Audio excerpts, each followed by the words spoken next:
तर यानंतर आपण बघूयात सॅम डिसूजाने एक्सक्लुझिव्ह माहिती देऊ केलेली न्यूज 18 लोकमतला आर्यन प्रकरणी म्हणजे आर्यन खान प्रकरणी मला गोवण्याचा प्रयत्न केला जातोय.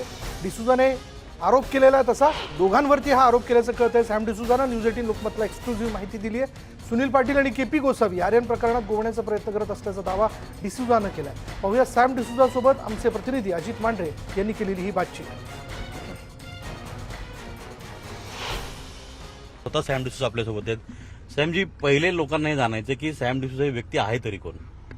सॅम डिसूजा कौन है एक्चुअली? मैं एक कंसल्टेंट हूँ और मैं लियाजनिंग भी करता हूँ और उसी दौरान मैं सुनील पाटिल को जानता हूँ और ये केपी गोसावी मनीष भानुशाली को मैं पहले से जानता नहीं था. मेरे को इन्होंने सुनील पाटिल ने मिलाया. 1 तारीख की रात को जब मेरे को कॉल आया था तो उन्होंने मेरे को बोला कि केपी गोसावी और मनीष भानुशाली करके बंदे बॉम्बे आएंगे और आपको मिलेंगे. उसी दौरान मैंने इनको मिला और मेरी उनसे बात हुई. उस रात क्या हुआ एग्जैक्टली? ये ड्रग केस जो इसमें बोला जा रहा है कि आर्यन को फंसाया जा रहा है, उसमें पैसे की मांग की गई. वो मुझे नहीं बता सकता मैं, मतलब मुझे आइडिया नहीं है. पर जहाँ तक मेरी बात हुई थी उन्होंने मेरे को एक लिस्ट भेजा था और मैंने वो कंसर्न ऑफिसर को भेज के इनको मैंने एनसीबी के ऑफिस भेज के इनकी मुलाकात करा के उन्होंने फिर आगे जो किया कार्रवाई उन्होंने किया है. तो किस ऑफिसर से मिलवाया था कुछ? वीवी सिंह. वो भी मेरे को मैं वीवी सिंह को एक दूसरे मीडिया टाइकून के थ्रू मिला हूँ जिनका नाम प्रदीप नाम्बियार और राजीव बजाज है और उनके थ्रू मैं इनको मिला हूँ. मैं डायरेक्टली इनको कोई जानता नहीं. मैं तो इसमें क्या इसे बताया जा रहा है कि जो लीगल एस्पेक्ट्स है और जो सारी चीजें है कि लगभग कि जो अरेस्ट करते या फिर डिटेन करते उस वक्त सारी चीजें करनी चाहिए, वो की गई नहीं ऐसे बोले जा रहे हैं क्योंकि आर्यन और बस. मैं अंदर नहीं था एनसीबी ऑफिस में, ना ही मैं कॉर्डेलिया में था, तो मुझे आइडिया नहीं है वहाँ पे क्या हुआ है. मुझे सिर्फ इतना बताया था केपी गोसावी ने कि इनको उनकी मैनेजर से बात कराना है और वो भी कारण ये था बात कराने का क्योंकि उसको बताना है घर पे कि वो डिटेन हो चुके हैं एनसीबी में. ये मेन मुद्दा था जहाँ पे मैं आया और उन्होंने मेरे को ये भी बताया कि उनके पास कुछ ड्रग्स नहीं मिला था तो हम उसको हेल्प कर सकते. तो उसने मेरे साथ गेम किया. अब केपी गोसावी आपके कांटेक्ट में है? मेरे दोस्त नहीं थे वो, सुनील पाटिल के दोस्त थे और उन्होंने मेरी इंट्रोडक्शन करा के दी. और रही बात प्रभाकर साहिल की, देखो ये जो है 2 तारीख को मैंने जो कंप्लेंट डाला है वो 2 तारीख को कंप्लेंट डाला है और उसमें मैंने ये मेंशन किया था कि उसने फॉल्सली एक बंदे का नाम, एक अधिकारी का नाम सेव करके आपस में उन लोग दोनों बात कर रहे थे और उसने 13 तारीख को उसने वो चीज को एक्सेप्ट किया है. प्रभाकर साहिल ने किसके नाम से खुद का नंबर सेव किया था? प्रभाकर साहिल ने नहीं, पर ये किरण गोसावी ने प्रभाकर साहिल का नंबर समीर वानखेड़े 2 करके सेव किया. मतलब तभी आप जानते थे समीर वानखेड़े कौन है? नहीं, मैं इतना पर्सनली नहीं जानता. मैं एक बार मिला था, उनके बाद में पर्सनली उनसे कोई मेरा रिलेशन नहीं.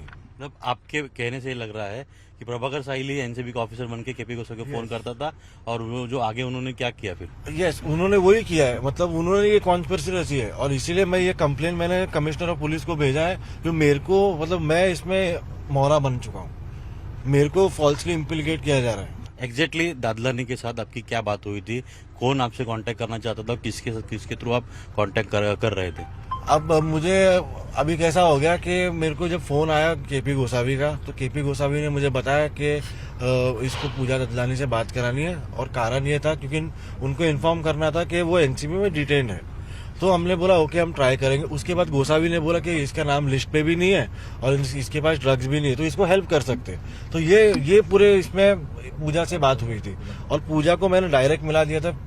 पूजा ने बोला था कि वो डिसीजन टेकर है और ये जो बंदा है मिस्टर केपी गोसावी वो आया था एक इनोवा में जिसमें पुलिस लगा हुआ था और हम लोग को ये इम्प्रेशन था कि वो खुद भी ऑफिसर है. उसने ऐसे पोर्ट्रे किया पर जब इवेंचुअली जब मालूम पड़ा चीजें तो मालूम पड़ा कि ये तो फ्रॉड निकला. केपी गोसावी ने या प्रभाकर साहिल ने कभी आपको बोला था कि वो एनसीबी के ऑफिसर है या पुलिस वाले हैं? इसने एनसीबी के ऑफिस ने बोला कि मैं इंटेलिजेंस के लिए काम करता हूँ. कौन बोला ये? कौन बोला? केपी गोसावी ने, इंटेलिजेंस ऑफिसर. और मैं खुद भी उसको सर करके बात कर रहा था. डील था वो मुझे मालूम नहीं. जहाँ तक मेरी बात थी मैंने उनको मिला के दिया और मेरा काम उतना ही था. तो पैसे की लेन देन कुछ हुआ? आपने पैसे कुछ हैंडल किए? लोअर पैल वर्ली उसमें भी क्या हो गया, जब हमें सो के उठा तब मुझे मालूम पड़ा कि इसने पैसे लिए सुनील पाटिल के थ्रू और सुनील पाटिल को हम प्रेशराइज कर रहे थे कि बस पैसे वापस दो क्योंकि जिसके थ्रू मैंने उनको बुलाया था उनका मुझे फोन आ रहा था. वाया लोगों से कि बोले पैसे वापस दो, पैसे वापस दो। पैसे आपने नहीं लिए थे? मैंने नहीं लिया। मेरे को सुनील पाटिल का कॉल आया, हाजी अली जाओ और ये पैसे ले लो, इसीलिए मैं गया था हाजी अली, और तभी मैं पहली बार प्रभाकर साहिल को मिला। उसके पहले मैं उसको पर्सनली जानता नहीं था। अभी प्रभाकर साहिल के साथ कौन था और पैसे वो अकेले आया था, उसने वो कैश लेके आया था, और फिर बाद में जो कंसर्न पर्सन था जिससे उन लोगों ने लिया था, मैंने उसको वापस करा दिया। जो पैसे लिए गए वो किन किन कंसाइनमेंट में लिए गए? पहले कितने लिए गए, बाद में बीच में कितने? नहीं, वो मुझे मालूम नहीं, मुझे इतना मालूम कि 50 लाख रुपए गए थे और वही बात हुई थी उनके। उसके बाद हमने वापस उसको रिकवर किया और जो था उनको जिनको दे दिए। जब केपी गोस्वामी का इंटरव्यू हमने किया था तब केपी गोस्वामी का ये कहना था कि हमारी तो जान पहचान नहीं थी ददलानी से, और सैम डिसूजा जो है उन्होंने बार बार हमको फोर्स किया कि ददलानी से मिलो, और उसके बाद में उनका व्यवहार हुआ था, हमको कुछ पता नहीं था। मेरे को फोन आए तब इसने मेरे को बताया, तब मैंने इतना पूछताछ किया, वरना मैं इसमें पढ़ता भी नहीं। सुनील पाटिल को आप कब से जानते हो? 1-1.5 साल से। ये कभी ऐसे कुछ मामला, कभी कुछ बात हुई थी कभी? किसके बारे में? ये ऐसे ड्रग केस रहेगा या दूसरा कोई केस रहेगा जिसमें ऐसे किसको मदद करना या फिर कुछ ऑफिसर से मिलवाना है, क्या टिप देना या कुछ करना है? उसके कनेक्शन अच्छे थे, और वो मतलब कैसे मंत्रालय में उठते बैठते, तो उनके पास अच्छे नेटवर्क है। पर ऐसा कुछ काम उन्होंने कभी मेरे साथ तो ऐसा हुआ नहीं, पर हाँ कुछ काम लगता था तो वो मेरे को हेल्प करते थे, बोले इसको मिल लो, उसको मिल लो। आपको ऐसी कुछ चीज कहनी है कि जो अभी तक सामने नहीं आई है, और कुछ ऐसा जो है जो आपको निर्दोष साबित कर सके? देखो, मैंने तो जो चीज बताई है, मैंने 2 तारीख को कंप्लेन किया है, वो चीज अभी एक एक चीज बाहर आ रही है और जो असलियत आ रही है। अब सुनील पाटिल मेरे को दूसरे लोगों के थ्रू मुझे कांटेक्ट करने की कोशिश कर रहे हैं, और मैं नहीं कांटेक्ट में आ रहा हूँ उनके, तो मुझे ये भी डर है कि वो कुछ कर देवे मुझे। सगळ्या याच्यामध्ये खरं काय खोटं काय, आर्यन खरंच या प्रकरणामध्ये आहे का त्याला फक्त गुंतवण्यात आलेलं आहे, याचा देखील खुलासा होणं गरजेचं आहे.